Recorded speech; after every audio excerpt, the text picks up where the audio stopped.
Hi, welcome to episode 9 of the vlog. Got quite a lot done this time round, and I finally tackled the much feared resin pour after last episode's disaster where the resin set in the bottle.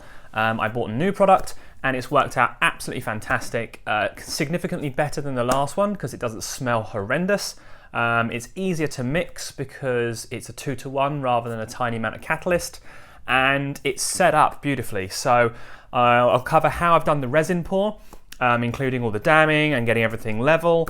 And then I've set all the boards out. I've done all the cliff faces now, which is great. So they're done following the method that I showed before. And I've got all the pieces laid out to help me with fitting all these rings. So these are the rings that I showed right at the start, where I'm going to have discs that go in. They'll have either trees on them or rocks or like broken ground areas that will blend in with everything else that's going on and let me kind of set up a forest here or a forest there and kind of move it all around and have them storable in boxes, which is going to be really important. And also I'm going to show how I did the ground undulation with the heat gun and the plaster.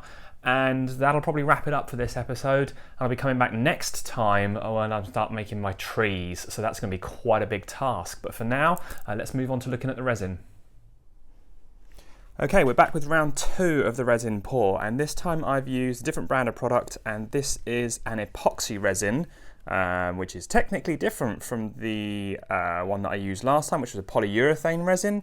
This one you seem to mix 2 parts A and B together that are much closer in amounts, so I think it's 2-to-1 rather than a tiny amount of catalyst that I was adding before.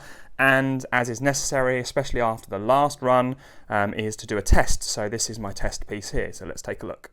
Okay, the test piece seems to have set up quite well. Here's a test bit of plastic that I left stuck in, and it's come out as a whole piece off of this, which I knew it wouldn't stick to. You can see it's a little flexible if I bend it like this, which is supposed to cure completely hard, so I guess it takes a little longer. I think the actual specification for maximum set was something like 7 days.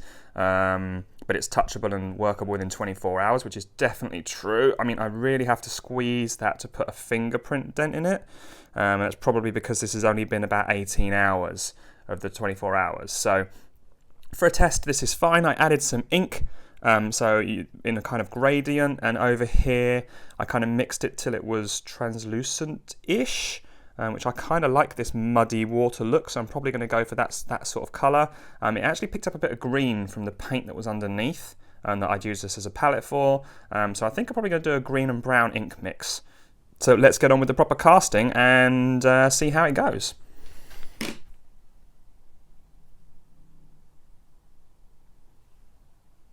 Okay, I'm all set for mixing it up. Got the things that I need here, so the 2 parts of the epoxy resin, the cup in which to mix them. I did this all in the test piece in a single cup. You're supposed to put it into 2 different cups, then mix them together into a 3rd cup, but I don't want to use a shed load of cups because I've only got a few in the right size, and a tongue depressor or any other stirrer to mix everything together. The artist's ink that I'm going to add, this is a sepia one. I'll put the green in the top layer, having thought about it a bit more and try and build up the gradient, and a mask just because some of the fumes from these things can be a bit nasty. This is nowhere near as smelly as the polyurethane stuff, like a fraction of the smell, but just in case it's an allergy related thing, I'm going to wear my respirator. And I will time lapse this because I'm also going to wear some gloves and the respirator, so operating the camera and speaking is going to be incredibly difficult. So let's get to it. So I'm using my hobby scales to measure the 2 parts out in the ratios that you need to, which in this case is 2-to-1. Giving it a really good stir, making sure that I scrape the stirring stick along the sides, along the bottom, and tilt the cup and do it in a stirring motion up and down. And then I'm pouring it up and down the length of the river, in the middle where it's going to go, and making sure that I scrape out all the leftovers so I don't waste any. Alright, that went pretty well. It poured really easily. I can absolutely see why my friend Dan from Bearded Gamers podcast said I'm going to need quite a lot of resin, because that was 300 grams, and I'm going to need to do that probably at least 3, maybe 4 times more to fill this in completely. But it's got a nice glassy finish to it. There's barely any bubbles, even though there was loads in the mix. So this resin's really, really good for that. I ran over with a heat gun right at the end to try and cause the bubbles to expand and pop, which worked really well. I was a little nervous about the sealing here that I did in the last video. The epoxy seems to have held in here. I'm worried it's going to soak through and under. So I did do a bead of hot glue just around the edge, which will let this snap off after the end, so that's not a problem. One more thing I've done off camera is to get a spirit level and make sure that this table surface is level enough that the resin isn't going to slide around, because it will find its own level quite quickly because it's pretty fluid. It's going to take 24 hours. It has a minimum temperature of 10 degrees and it's about to be 7 tonight, so I'm going to actually have to put a small heater in the garage to kind of keep things warm enough for it to set properly. And yeah, let's see how this pans out. I'm going to give it until tomorrow. The next step is for me to cover it up. So I'm going to put one of the other table boards that I have just on top like this, and I will shore that up with something underneath, probably the spirit level for now, just to hold it over the top, and that keeps the dust off, because any falling dust that will land will be stuck in the surface. And to be honest, this is the bottom layer, so it's not so bad because there'll be more layers on top and it would look like things floating in the river. But for the final surface, this is going to be super key, so I want to get in the right habits now. So come back in 24 hours and see how this has gone. So it turned out it was going to be too cold overnight, so I set up this little hot box arrangement of some plastic boards on either side and on top and behind the piece, and propped up on a stand, and then I put an electric radiator underneath to run on super low overnight to keep everything warm. Okay, after 24 hours in my makeshift little hot box, it's actually set up really nicely. I can't make a dent in the surface with my fingernail, which is good news, and I'm going to put on the next layer. I've got to do a little bit of extra damming around here where I actually want to pour it deeper than the epoxy that I put in, but overall it's come out really well so far, and I think another 2 layers should do the trick, and I've got to now start putting it into the other piece over there, the canal piece, so I can try and get the heights the same. So I want to make sure when the two are next to each other and they butt up that the river is as close to the same height as I can get it. And a quick close-up to show just how nicely it's set up. It's pretty smooth. There's a few little bubbles here and there where air escaped from actually being inside the piece underneath rather than the bubbles from mixing, which almost all vanished, as you can see in this really clear section here. And so that'll get covered over when I pour the next layer and you'll barely be able to see it. And overall, pretty happy. Okay, it's been a couple of coats of the resin, done in thin layers like I said, and I think this is set up pretty well. I'm going to take this off the front now so that I can put the 2 pieces edge to edge with a bit of tape on and just do a little top up to get the levels the same. But let's see what's happened when I hopefully can snap this off. The last one came off okay. This one, not so much. Try a little bit of force here. There we go. Okay, that's come off with a pretty good edge. I need to trim off the hot glue. It looks like I had a tiny bit of a leak under the resin, the epoxy that I put down to seal it in the first place, but I'd done a bead of hot glue underneath which trapped it all quite nicely. So I will trim this edge up and get the 2 pieces together.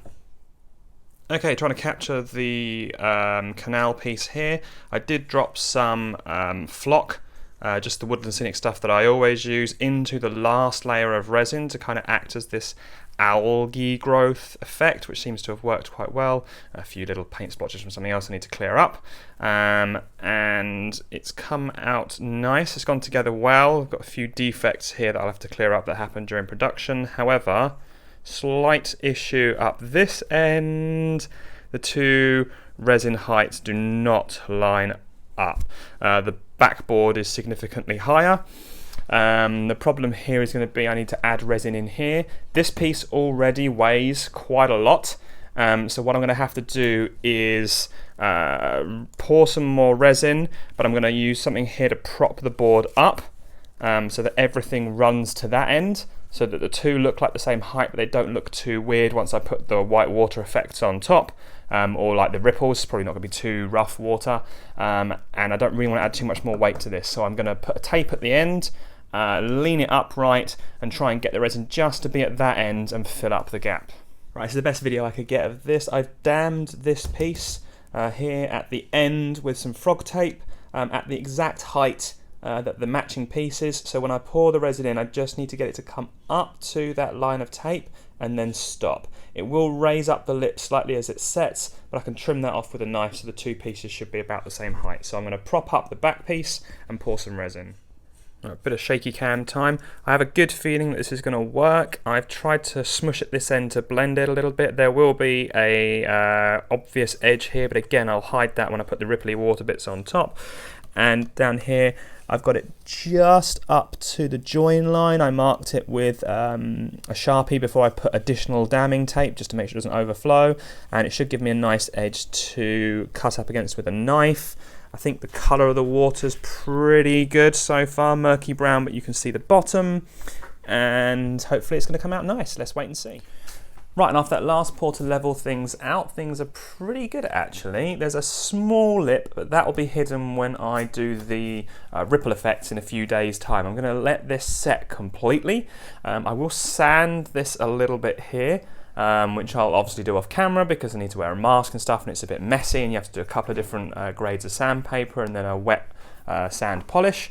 But overall, pretty happy. I think the front faces need a little sand as well because these two pieces don't quite touch together. But overall, for my first proper resin pour, pretty happy.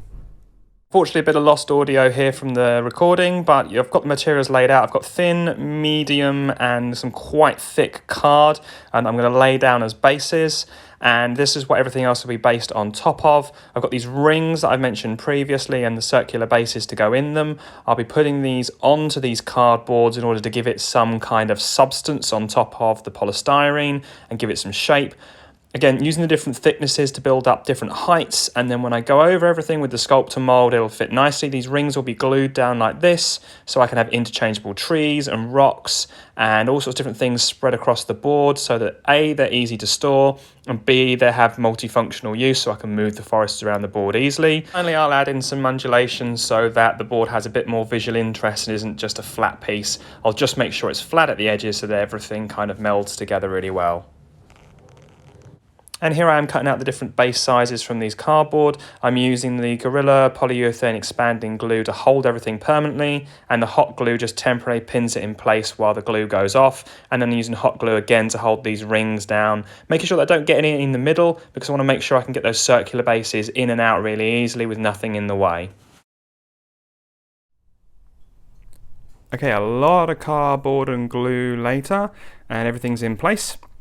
So I've just got to go around and seal them all on the edges a little bit with the hot glue. And then next up will be the heat gun, and then I'll go in and smooth everything out with the sculptor mold and probably build up a little bit of a raised area here. And then I've got to work on the cobblestone pattern here that I did on the bridge and putting it all the way across the roads. So that's coming up next. Okay, time for me to create the shapes in the land with the heat gun, which I've got here. This is just a cheap heat gun for paint stripping and similar jobs. I'm just going to move the camera over a bit. I'll put in a little bit here alongside the road. What's good to do is to over exaggerate it a little bit because you're going to put sculptor mold and other things in there, and you can build the layers back up again, but you need to create a decent divot before you do so. If you don't have a heat gun, you can use one of those kitchen Bunsen blast torches. You could probably hold it upside down and use a lighter or a match, but definitely do it in a ventilated area because the melty plastic is not good for you if you breathe too much of it in. So I'm just going to do a quick test, and I'll probably cancel the sound out because it's going to be pretty noisy. Just run the video here at 2x speed. You can see me moving it backwards and forwards to create the divot in the landform. So you saw me there do it in quick passes and building it up slowly. You don't want to blast it too much because it will just melt fast and all the way down. Now I've got a bit of a recess here because this is going to be my default height. So when I put sculpt mold in here to smooth it up, it will just look like it dips away from the road a little bit before it comes back to level to join up with the next piece. And I'll put a few more in around here and different places just to break it all up. The road will be raised up ever so slightly when I put the cobblestone pattern on, so between those two I should get quite a lot of variation in the shape of the land. Right, I've done the divots across the board now, and I thought rather than always using sculptor mould, which I will use for the majority, but I realised that not everyone can get access to or will want to go through the effort of making, you can actually buy these plaster bandage rolls from pretty much every craft store around in the UK. You can get them from Hobbycraft, they're super cheap. Less than £1 for a roll. If you bulk buy them on somewhere like eBay, they're probably even cheaper. And what I'll do is I'm going to actually lay this in and use this to have the same effect of mixing a plaster and a substrate so that you get some sort of strength and shape to it. So, I mean, I'll cut 2 rolls worth out there, put it in there, and I'm going to put a load of water into a little food takeaway container and dunk it in. Right, you don't have to actually put it in for that long, so have it laid out how you know you want it to go. I'm going to fold it in half. I'm going to dip it into the water like this on both sides so it begins to soak it up.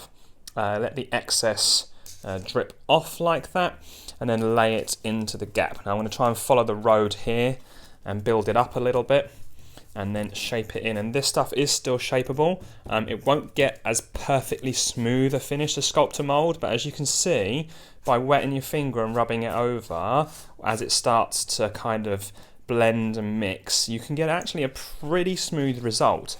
So if you don't want to go through the hassle of getting plaster and making your own sculptor mould, these little plaster rolls do a great job. They're quite economical as well, and you know, you can smush it into the gaps. Again, if this starts to set up and I don't like it exactly, I can just trim a really small piece and put it in this corner here. You get a fairly smooth result, and it still makes a nice strong surface. If you do this, I just did 2 layers. If you do 3 layers total, you're probably going to get just the sort of strength you need to hold it together.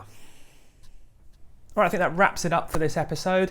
As mentioned before, I'll be coming back and doing the trees next time round, and hopefully I'll have finished these baseboards and gotten all of these tiles down and painted, and be progressing on. I've got the wall assembled in the house, which I'll bring out and put up to make sure everything fits nicely, and figure out how I'm going to stand it all up. And there'll be more progress coming up in episode 10, so catch you then.